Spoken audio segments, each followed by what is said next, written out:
Lesson from my தம்பி. என் தம்பிக்கு chocolate, diary milk அப்படின்னா ரொம்ப பிடிக்கும். அவன் இந்த விஷயம்லாம் யார் கேட்டாலும் ஷேரே பண்ணிக்க மாட்டான்.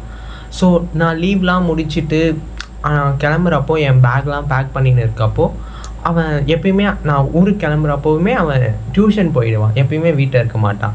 ஸோ சடனாக இந்த டைம் அவனுக்கு டியூஷன் லீவு, அதனால அவன் வீட்டில் இருக்கப்போ அவன் வெளியே போயிட்டு வரப்போ சாக்லேட் வாங்கிட்டு வந்தான்.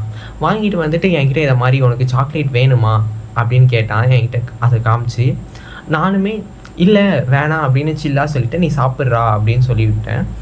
அப்புறம் அவனும் எதுவுமே சொல்லாமல் சைலண்ட்டாக போயிட்டான். அதுக்கப்புறம் அவன் என் கூடவே பேக் பண்ணுறதுக்கு ஹெல்ப் பண்ணான். என் கூட நிறைய ஃபோட்டோ எடுத்துக்கிட்டான். ஸோ நான் அந்த ஸ்ட்ரீட்டை விட்டு திரும்புகிறப்ப வரைக்கும் பின்னாடி இருந்து பாய் சொல்லிக்கிட்டு என்னை பார்த்துக்கிட்டே சென்ட் ஆஃப் பண்ணி வச்சான். ஸோ நான் இங்கே ரூம்க்கு ரீச் ஆகிட்டு அதுக்கப்புறம் என் பேக்கை ஓப்பன் பண்ணுறப்போ ஐ எம் சர்ப்ரைஸ்ட். அந்த சாக்லேட் எல்லாமே அவன் என் பேக்கில் மறைய வச்சுருக்கான். ஒரு செகண்ட் நான் ஷாக் ஆகிட்டேன். என் கண்ணிலேருந்து தண்ணி வருது. அண்ட் இன்னும் நான் அந்த சாக்லேட்டை சாப்பிடாம வச்சுருக்கேன். ஸோ எனக்கு அவன் அன்றைக்கி சொல்லி கொடுத்தது என்னென்னா, love is all about sacrificing our favourite thing